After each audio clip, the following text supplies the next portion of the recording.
Assalamualaikum warahmatullahi everyone. Welcome back to SADA education program. We are still, analyzing the banking crisis in the US and Europe.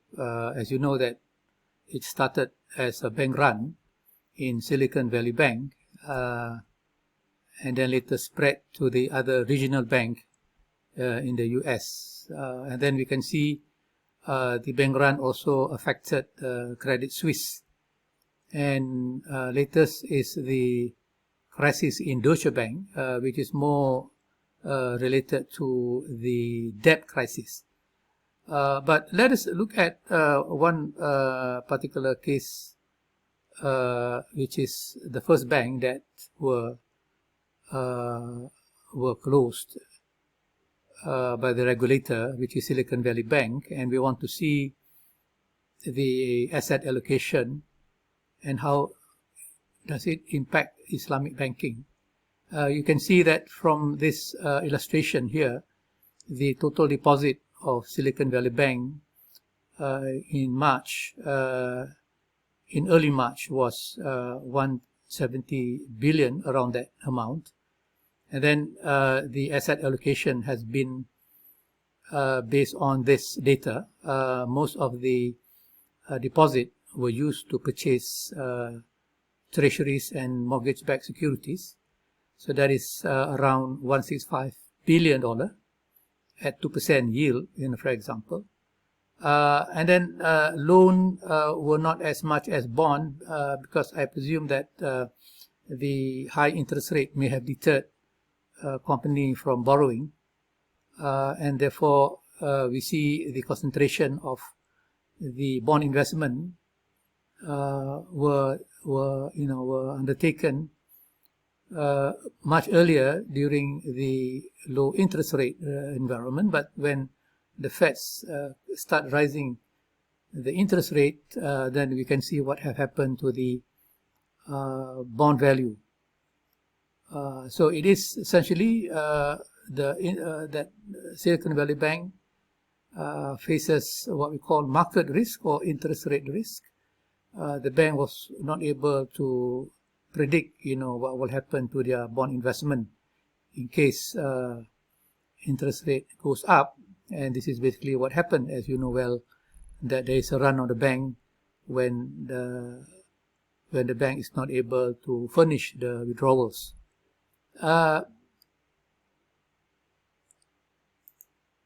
we want to look at the Islamic banking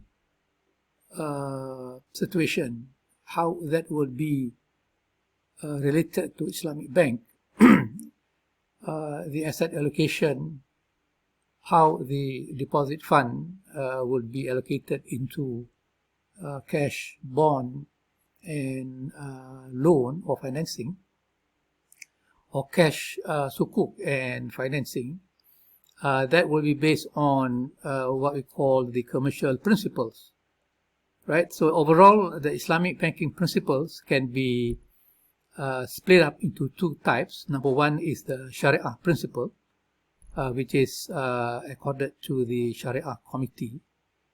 And this is something that all of us are familiar with. Narrative has always been there. The operation of the bank must be based on Shariah principles. So meaning that when the Islamic bank uses al-bay' as the basis of the Islamic banking business, so the al-bay' must be a valid contract. To be a valid contract, the al-bay' murabaha and so on must be free from the prohibition element, from the prohibitive element such as riba, ambiguities, gharar, gambling, and the use of haram commodity. So we know very well that the bank must first be able to evidence that the banking operation is free from this prohibited element. But then when we look at the strategy, how to maximize profit, how to sustain banking profitability to achieve the commercial objective of the bank, then we are referring to the commercial principle.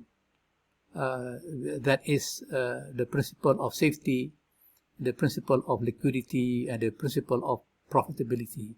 And this principle and strategies are under the purview of the board of directors, because this requires us to look at banking modalities, banking business and risk strategies, which I think the board of directors have the skill and ability to provide guidance for the bank to move forward in realizing their commercial and corporate objective, whereas the Shariah principles are essentially rules and regulation to ensure that first thing first, that the product offering must be Shariah compliant, after which the pursuance of profitability will be undertaken based on the business model or risk appetite pursued by the bank.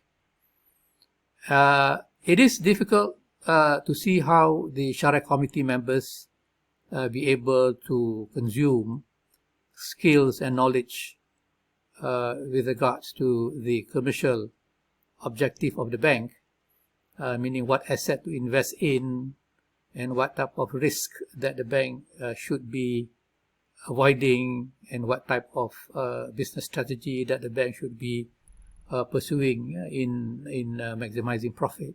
So these two types of principles are not to be said need to be segregated, but it needs to be integrated, especially because when we are looking at Islamic bank, we should not be separating the commercial principle from the Shariah principle.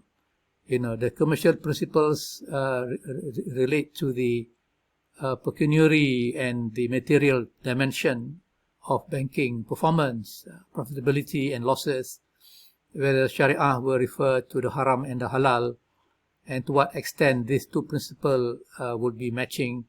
That will be the role of the board of directors to integrate the Shariah principle into the commercial principle. So this were basically directed by the Shariah Governance Policy Document 2019, where the document directed the board of directors to integrate Shariah governance with the banking business and risk strategy, which is essentially the commercial principles, and therefore the matching and the integration of these two principles are very critical, and we do hope that it is able to be undertaken with effectiveness and with efficiency. So we will stop here, and later on in the next video we will be looking at how the three principles of safety, liquidity and profitability will be pursued under different contexts of economic conditions. Alright guys, thank you very much, and then please don't forget to comment and subscribe. I'll see you again. Assalamualaikum warahmatullahi wabarakatuh.